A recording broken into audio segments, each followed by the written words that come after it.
Acti est une société de chaudronnerie, de tuyauterie et de mécanique spécialisée dans la réparation navale. Nous avons fait nos classes dans toutes les activités de la navale, aussi bien sur la partie militaire que la partie bateau de commerce et bien sûr la partie bateau de grande plaisance. Fort d'une activité d'une vingtaine d'années, nous avons travaillé sur énormément de navires de toute taille, de 10 à plus de 100 mètres. Nous avons pu réaliser aussi bien des ouvrages de maintenance, d'entretien, que des modernisations et des transformations de navires. Nous pouvons aussi bien intervenir sur de la réparation de coques, de la réparation de superstructures, des travaux d'intervention en machine, mais aussi modifier un navire, le rallonger, le rehausser, revoir sa distribution intérieure avec ces nouveaux équipements ou d'intégrer de nouveaux équipements. Au-delà de toutes ces réparations, nous avons été finalement en contact avec beaucoup de constructeurs avec qui nous avons pu échanger commercialement sur la réalisation de pièces. Alors c'était assez vaste et varié, dans nos métiers de la chaudronnerie, on pouvait très bien réaliser, et on réalise encore des pelles de safran, des pelles de stabilisateurs, mais également des matures, des pièces d'accastillage de pont, des pièces, des appareils de mouillage, ou encore en machine, des réseaux, des raccordements de moteurs en gasoil, en refroidissement d'eau, ou alors bien sûr des installations de traitement d'eau, aussi bien pour les eaux usées, les eaux chargées, que pour l'adduction d'eau potable au niveau des différents locaux. Toutes ces pièces nous ont permis justement de pouvoir comprendre comment fonctionnait un navire, comment était constitué un navire, et donc nous avons commencé à acheter du matériel pour. On s'est renforcé d'ingénieurs qui nous ont apporté aussi d'autres connaissances au niveau de la stabilité des navires.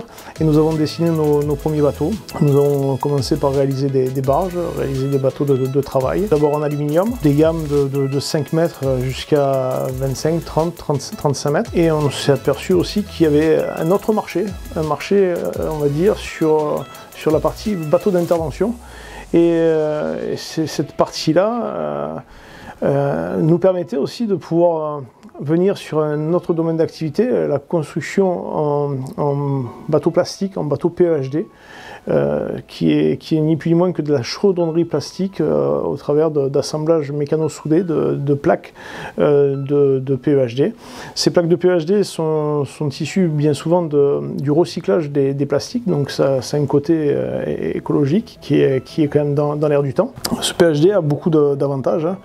Le premier, il ne s'altère pas au travers de la présence du sel, parce qu'à l'origine, le PEHD est utilisé pour pouvoir stocker des acides dans des gros bacs, très bien aussi aux UV, et c'est un matériau qui est très résistant. Nous pouvons travailler un bateau en aluminium ou en acier, donc c'est de la découpe numérique avec un assemblage mécano-soudé. À la place d'avoir un fil d'apport métallique, on a un fil d'apport plastique qui permet de pouvoir justement monter ces coques. C'est des bateaux qui nous demandent très peu d'entretien, qui n'ont pas besoin d'être peints, qui ne peuvent pas être couverts, mais par contre qui peuvent être teintés dans la masse. Donc finalement, si on vient frotter notre bateau, on a juste à le polir, le poncer et le polir pour pouvoir lui redonner sa jeunesse. Aussi, c'est des bateaux qui n'ont pas besoin d'anti-fouling, donc c'est un côté très écologique aussi.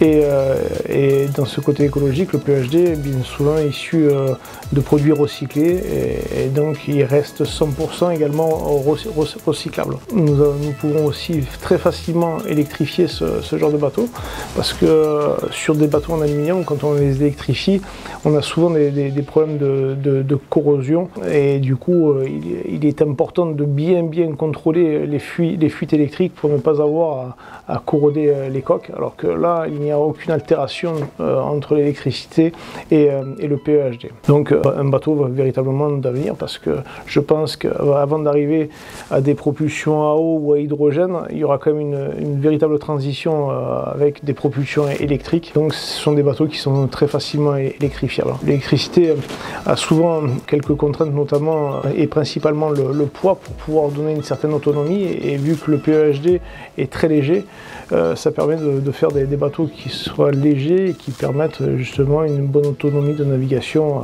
en électrique.